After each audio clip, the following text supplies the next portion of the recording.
காவிரி விவகாரம் தொடர்பாக மத்திய நீர்வளத்துறை செயலாளர் தலைமையில் 4 மாநில தலைமைச் செயலாளர்கள் பங்கேற்கும் காவிரி மேற்பார்வை குழு ஆலோசனை கூட்டம் நடைபெறுகிறது. இது பற்றிய கூடுதல் விவரங்களை செய்தியாளர் ஹனிகுமாரிடம் கேட்கலாம்.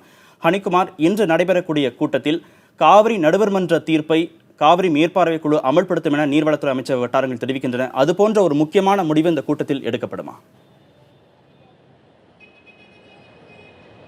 கார்த்திகேயன், அதாவது தமிழகம் மற்றும் கர்நாடகம் இடையே இந்த காவிரி விவகாரம் ரொம்ப பரபரப்பாக இருக்கக்கூடிய இந்த ஒரு சூழலில் தான் காவிரி மேற்பார்வை குழு இன்றைக்கு டெல்லியில் கூட இருக்கிறது. இந்த குழுவில் மத்திய நீர்வளத்துறையினுடைய செயலாளர்களுடைய சசி சேகர் அவர் தான் இந்த காவிரி சூப்பர்வைசர் கமிட்டிக்கும் தலைவராக இருக்கிறார். அவருடைய தலைமையில் தான் இன்றைக்கி இந்த காவிரி கண்காணிப்பு குழுவானது கூட இருக்கிறது. இது மட்டும் இல்லாமல் மத்திய அரசினுடைய சில மூத்த அதிகாரிகள், தலைமை பொறியாளர் ஆகியோர் கலந்து கொள்ள இருக்கிறார்கள்.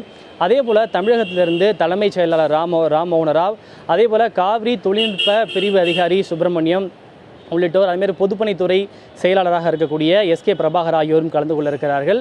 அதே போல் கர்நாடகத்தின் சார்பாக இந்த மாநில நீர்ப்பாசனத்துறை அமைச்சர் எம்பி பாட்டீல், அந்த மாநில அரசு தலைமை வழக்கறிஞர் திரு மாதவ் நாயக் உள்ளிட்ட அதிகாரிகளும் இந்த காவிரி மேற்பார்வை குழு கூட்டத்தில் கலந்து கொள்ள இருக்கிறார். இது மட்டும் இல்லாமல் கேரளா மற்றும் புதுச்சேரியை சார்ந்த அதிகாரிகளும் இந்த கூட்டத்தில் கலந்து கொள்ள இருக்கிறாங்க. குறிப்பாக இந்த கூட்டத்தினுடைய முக்கியமான நோக்கம் வறட்சியான காலங்களில் இந்த நீர் பங்கீடு எந்த அளவுக்கு இருந்திருக்கணும், டெபிசிட்டான இயரில் காவிரியில் கர்நாடகம் தமிழகத்திற்கு தர வேண்டிய பங்கீடு எவ்வளவு என்பது குறித்து டிசைட் பண்ணுறதுக்காக தான் இன்றைக்கி இந்த மேற்பார்வை குழு கூட இருக்குது. குறிப்பாக உச்சநீதிமன்றத்தில் தமிழ்நாடு என்ன கிளைம் பண்ணாங்க அப்படின்னா, காவிரி நடுவர் மன்ற இறுதி தீர்ப்பின்படி தமிழ்நாட்டுக்கு ஒரு ஆண்டுக்கு கர்நாடகம் 192 டிஎம்சி கொடுக்கணும்.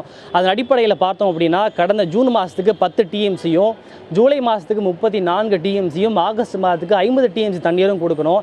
இருந்தாலும் கூட காவிரி நடுவர் மன்ற தீர்ப்பின்படி கடந்த பல ஆண்டுகளாகவே கர்நாடகம் தமிழகத்திற்கு உரிய நீரை பங்கீடை கொடுக்கல அப்படின்ற ஒரு குற்றச்சாட்டை பிரதானமாக முன்வைத்தது. இருந்தாலும் கூட கர்நாடகத்தின் தரப்பில் என்ன சொல்லப்பட்டது அப்படின்னா, காவிரி நடுவர் மன்ற இறுதி தீர்ப்பில் எந்த விதமான நீர் பருவானில், அதாவது வாட்டர் இயரில் எந்த விதமான டெபிசிட்டும் இல்லாத காலங்களில் தான் இது மாதிரியான நீரை பங்கிட்டு கொள்ளணும் அப்படின்ற ஒரு தகவல் இருக்கே தவிர, பற்றாக்குறையான காலகட்டங்களில் நீரை எந்த அளவு பங்கிட்டு கொள்ளணும் அப்படின்ற ஒரு விஷயம் அதில் இடம்பெறவே இல்லை.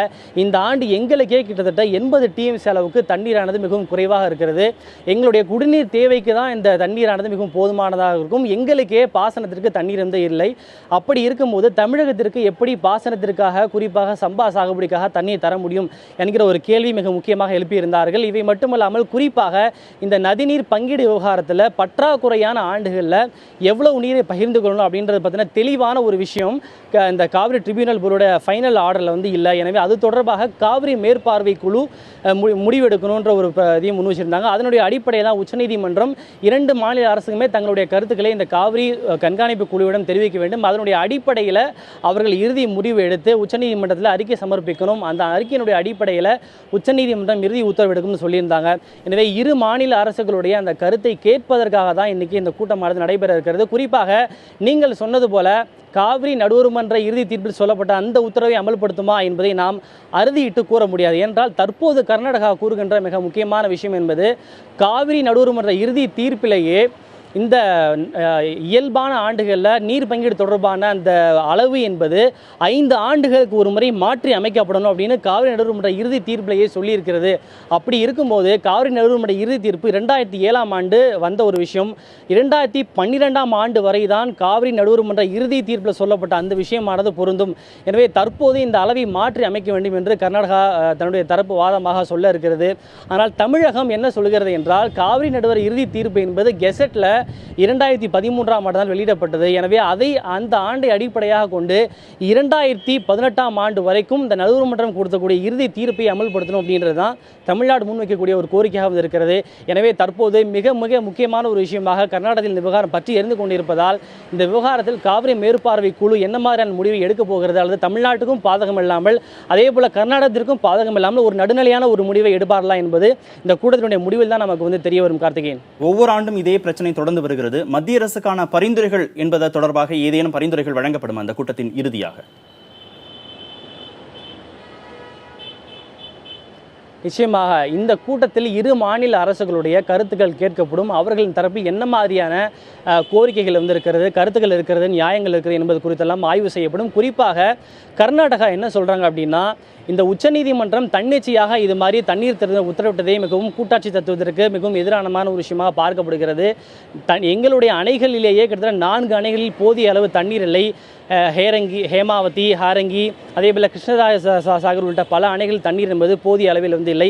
கிட்டத்தட்ட 80 TMC அளவுக்கு தண்ணீரானது எங்களுக்கே பற்றாக்குறையாக வந்திருக்கிறது. அப்படி இருக்கும்போது தமிழகம் கிட்டத்தட்ட அவங்களுக்கு வர வேண்டிய பங்கீடான 67 TMC தண்ணீரை திறந்துவிட வேண்டும் என்று கோரிக்கை விடுக்கிறது. ஆனால் எங்களுக்கு கிட்டத்தட்ட 47 TMC தண்ணீர் தான் எங்களுடைய அணைகளில் இருந்து இருக்கிறது என்று கர்நாடகா தொடர்ந்து வாதிட்டு வருகிறது. எனவே இதனை தீர்மானிக்கக்கூடிய வகையில் காவிரி கண்காணிப்பு குழுவானது ஒரு குழு ஒன்றை அமைத்து கர்நாடகத்தில் இருக்கக்கூடிய அந்த அணைகளில் மேற்பார்வை செய்து அதன் பிறகு இதில் முடிவெடுக்க வேண்டும் என்று கர்நாடகா தொடர்ந்து வலியுறுத்தி வருகிறது.